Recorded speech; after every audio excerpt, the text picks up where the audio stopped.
नमस्कार, मैं सुनीता कथा मंथन में आप सबका स्वागत करती हूँ। कथा मंथन में आज सुनिए आईएससी हिंदी के अंतर्गत आने वाली कविता काव्य मंजरी से तुलसीदास के पद, जिसमें हम कविता का सारांश पढ़ेंगे, कविता का भावार्थ पढ़ेंगे और इससे संबंधित प्रश्न उत्तर तथा लेखक का परिचय पढ़ेंगे। तो जैसा कि नाम से ही परिचित हो ही जाता है आप सबको कि तुलसीदास के पद तुलसीदास द्वारा रचित है।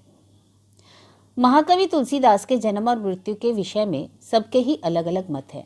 अधिकांश विद्वान मानते हैं कि इनका जन्म उत्तर प्रदेश के बांदा जिले के राजपुर नामक गांव में सन 1532 में हुआ था, तो कुछ इनका जन्म स्थान सोरो मानते हैं। इनके पिता का नाम आत्माराम दुबे और माता का नाम हुलसी था। कहते हैं कि बचपन में ही इनके माता पिता की मृत्यु हो गई, इसलिए इनको दासी की माँ ने पाला था। तभी कुछ विद्वान मानते हैं कि जन्म से ही इनको अशुभ और अनिष्ट मानकर इनके माता पिता ने अपनी दासी को दे दिया था और दासी इनको अपनी माँ के यहाँ छोड़ाई थी। खैर, सत्य जो भी हो, इनके गुरु नरहरिदास थे और इनका विवाह रत्नावली के साथ हुआ था। इनकी मृत्यु सन 1623 में हुई थी। इनके प्रमुख ग्रंथ हैं रामचरितमानस, दोहावली, गीतावली, कवितावली, विनय पत्रिका, जानकी मंगल।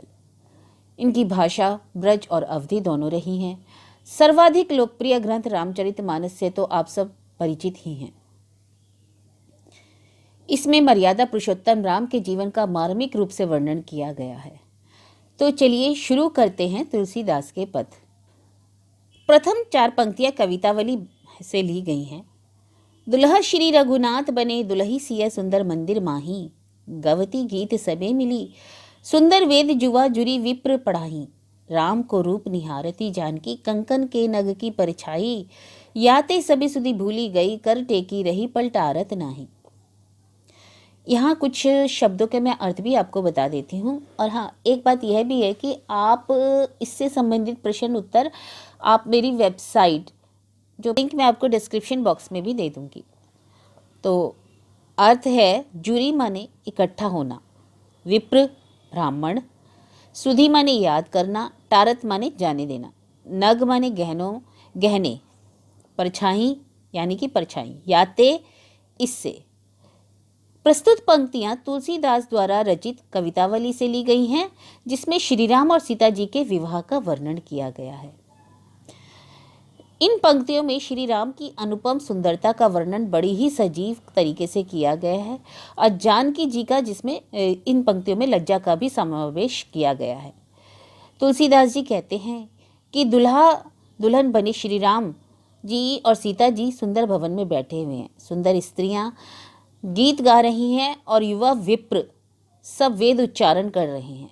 सबको समा बहुत ही सुंदर लग रहा है, किंतु सीता जी संकोचवश श्री राम का रूप प्रत्यक्ष रूप से नहीं देख पा रही हैं। इसलिए वह अपने हाथ में पहने हुए कंगन के नग में उनके सुंदर रूप की परछाई देखकर ही प्रसन्न हो रही हैं।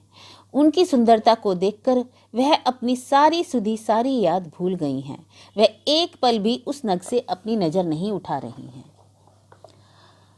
कागर कीर ज्यों भूषण, चीर सरयू लस्यू तीज नीरू ज्यों काई, मातु पिता प्रिय लोग सबे, सन्मानी सुभाई स्नेह सगाई, संग सुभामिनी भाई चलो दिन द्वे, जनु ओध हेतु पहनाई, राजीव लोचन रामु चले, तजी बाप को राज बटाऊ की नाई। यह कवितावली से अयोध्या कांड से ली गई पंक्तियां हैं, जिसमें तुलसीदास जी कहते हैं, राम अपनी पत्नी सीता और भाई लक्ष्मण के साथ पिता के राज्य को छोड़कर वन को चल दिए। कागर माने हैं मुलायम पर, कीर मतलब तोता, भूषण गहने, राजीव लोचन मतलब कमल के समान सुंदर नयन वाले, बटाऊ पथिक। प्रस्तुत पंक्तियों में कवि कहते हैं, श्री राम जी को अपने पिता के राज्य का कोई लोभ लालच नहीं था। तुलसीदास जी कहते हैं, जब उन्हें वन में जाना था, वन के लिए प्रस्थान करना था, सीता जी, राम जी और लक्ष्मण जी, ऐसा प्रतीत होता है जैसे तोता अपने मुलायम पर छोड़ देता है, तब भी उसके हट जाने से उसको कोई प्रभाव नहीं पड़ता। उसी प्रकार अपने राजसी वस्त्र और आभूषण को त्याग करके भी श्री राम, सीता जी और लक्ष्मण जी इस तरीके से सुंदर लग रहे हैं जैसे कि काई के हट जाने से पानी निर्मल और सुंदर लगता है। तोते के अपने मुलायम पर को त्यागने से उसकी सुंदरता पर कोई प्रभाव नहीं पड़ता है, उसी प्रकार इन तीनों के राजसी वस्त्र और आभूषण त्याग देने से कोई प्रभाव नहीं पड़ा। जब तक वे अयोध्या में रहे तब तक माता पिता प्रिय सभी संबंधी ने इनसे प्रेम किया, इनको सम्मान किया। जब उन्हें वन जाने की आज्ञा मिली तो वे 2 दिन तक जो अयोध्या में रहे, तब उनका मेहमान की भांति आदर सत्कार किया गया। कवि ने यहाँ इनको मेहमान इसलिए कहा है क्योंकि वे अयोध्या से वन के लिए जा रहे थे। कमल के समान सुंदर नेत्रों वाले राम अपने पिता के राज्य को ऐसे ही छोड़कर चल दिए जैसे कोई पथिक विश्राम करने के बाद निर्लेप भाव से उस स्थान को छोड़ देता है। जाऊं कहाँ तजी चरण तुम्हारे, काको नाम पतित पावन जग के ही अति दीन प्यारे। कौन देव बराई बिरध हटी हटी अधम उधारे। खग मृग व्याघ बशान विटप जड़ जवन कवन सुर तारे। देव दनुज मुनि नाग मनुज सब माया पिबस विचारे। तिनके हाथ दास तुलसी प्रभु कहाँ अपनूपो हारे। प्रस्तुत पंक्तियां विनय पत्रिका से ली गई हैं। शब्दार्थ में हैं तजी मतलब छोड़कर, काको किसका, विटर पेड़, माया विबस माया के वश में, अपनायो हारे अपने को हार कर, व्याध माने बहे लिया, के ही किसको। यहां कवि कलयुग के कई प्रकार के दुखों से दुखी होकर भगवान राम से विनय कर रहा है कि उसका उद्धार करें।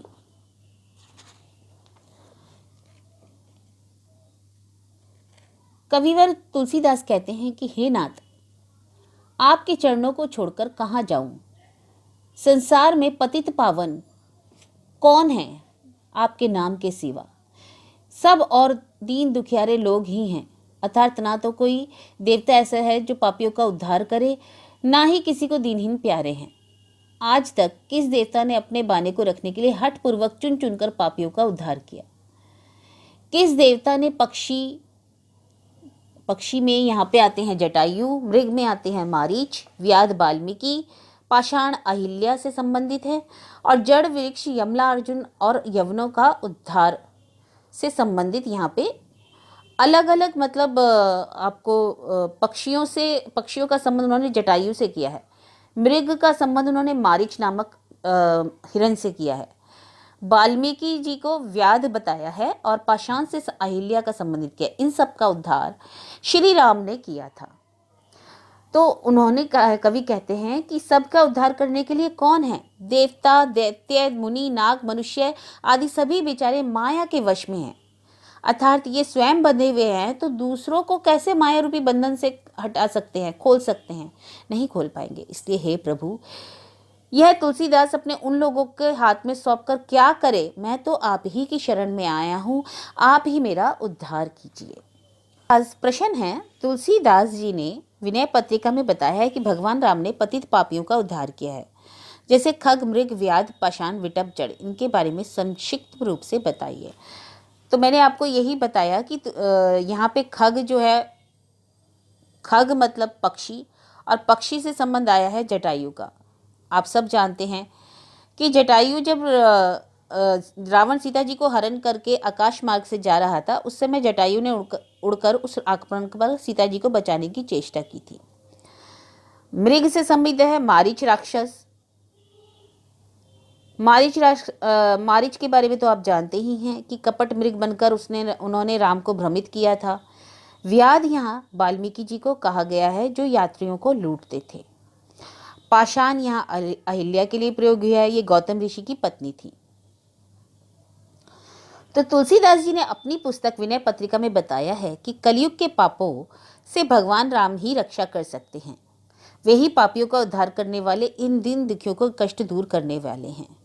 कौन देवता है जो पापियों को चुन चुनकर उनका उद्धार करता है। तो जैसे उन्होंने खग जटायु का उद्धार किया था जब वो सीता जी को बचाते हुए नीचे गिर गया था रावण के आक्रमण से, तब राम जी और लक्ष्मण जी के साथ आकर के जटायु से उनका वार्तालाप हुआ और उन्होंने ही जटायु का दाह संस्कार करके किया ताकि वह उनके धाम चला जाए। मारीच मृग को भी उन्होंने राम के हाथों से मरने के कारण उसका कल्याण हुआ, वह भी उनके धाम चला गया। व्याध उन्होंने वाल्मीकि जी को क्या है, जिन्होंने नारद जी ने जब उन्हें उपदेश दिया था और उनके उपदेश के कारण उन्होंने बोला था कि आप राम नाम का जप करो, किंतु वे राम ना कहकर मरा मरा जपने लगे जो राम हो गया। और उसके बाद वही महर्षि, वही व्याध, वही शिकारी महर्षि वाल्मीकि बने। इनके बारे में एक चौपाई भी है, उल्टा नाम जपत जग जाना, वाल्मीकि भय भ्रम समाना। दूसरा व्याध वह था जिसने श्री कृष्ण के पैर पर तीर मारा था और श्री कृष्ण अपनी लीला समाप्त करके धाम को चले गए थे। उस भैलिये का भी उद्धार, उस व्याध का भी उद्धार कृष्ण जी के द्वारा हुआ था। पाषाण यहाँ अहिल्या जी के लिए प्रयोग हुआ है। ये गौतम ऋषि की पत्नी थी। गौतम ऋषि के श्राप के कारण वह पत्थर बन गई थी। श्री राम लक्ष्मण और विश्वामित्र के साथ यहाँ पर आए थे। उन्होंने इस शिला के बारे में पूछा। विश्वामित्र के कहने पर श्री राम ने अपनी चरण रज उससे लगा दी, जिससे वह स्त्री रूप में परिवर्तित हो गई और राम की स्तुति करते करते वह अपने पति के पास तत्क्षण ही चली गई, जिससे उन्हें मुक्ति मिल गई। विटपजड़, ये दो वृक्ष थे जो श्रापवश यमला अर्जुन से वृक्ष बन गए और यशोदा के आंगन में खड़े थे। श्री कृष्ण को जब यशोदा ने उखल से बांध दिया था तो वे इन दोनों वृक्षों के बीच से होकर निकले। इनके बीच में उखड़ फंस गया और जब कृष्ण ने जोर लगाया तो ये दोनों वृक्ष उखड़ कर गिर गए। दो दिव्य पुरुष बनकर भगवान की स्तुति करने लगे और वे स्वर्ग धाम चले गए। इस प्रकार तुलसी जी ने विनय पत्रिका में इनके बारे में बताया है कि कैसे और किस प्रकार पापियों का उद्धार श्री राम और श्री कृष्ण द्वारा हुआ है। इसलिए मनुष्य को अपनी मोह माया को छोड़कर भगवान के ही भजन करना चाहिए। दूसरा प्रश्न है, प्रस्तुत पुस्तक में तुलसीदास ने अपने पहले और दूसरे पद में क्या बात की है। उन्होंने पहले पद में श्री राम जी और सीता जी के विवाह का वर्णन किया है कि श्री राम जी और सीता जी दुल्हा दुल्हन बनकर के बैठे हुए हैं, स्त्रियां मंगलाचरण गा रही हैं और युवा विप्र यानी कि ब्राह्मण वेद मंत्रों का मधुर उच्चारण कर रहे हैं। श्री राम जी की सुंदर परछाई सीता जी, जानकी जी प्रत्यक्ष रूप से नहीं देख पाने के कारण जब उनकी परछाई उनके हाथ के कंगन के नग में दिखाई दे रही है तो वह एकटक उसे देख रही हैं और उस सुंदरता को देखते देखते वे अपनी सब सुधि भुला दी हैं। दूसरे पद में तुलसी जी ने कहा है कि राम अपनी भार्या यानी कि सीता मैया और भाई लक्ष्मण के साथ अपने पिता राजे को ऐसे छोड़ करके वन चले गए जैसे कि कोई राहगीर विश्राम करके उस जगह को छोड़कर आगे बढ़ जाता है और उसे उस स्थान से कोई लगाव नहीं रहता, कोई मोह माया, कोई ममता नहीं रखता। इसी प्रकार राम ने भी अपने माता पिता, भाई और अयोध्या वासी को छोड़कर वन जाने के लिए प्रस्थान किया। अयोध्या में जितने दिन भी रहे एक मेहमान की तरह रहे। वे कुछ दिन अयोध्या को छोड़कर अपने मार्ग को चल दिए। उन्होंने जब अपने शरीर से राजसी वस्त्र त्यागे, ऐसा लग रहा था कि जैसे काई हटने के, तब भी वो अत्यंत ही सुंदर प्रतीत हो रहे थे, जैसे कि काई हट जाने के कारण पानी और भी निर्मल और सुंदर हो जाता है। तो ये थे तुलसीदास जी के पद। अगर आप इससे संबंधित प्रश्न उत्तर देखना चाहते हैं तो आप हमारी वेबसाइट kathamanthan.blogspot.com से ले सकते हैं। धन्यवाद।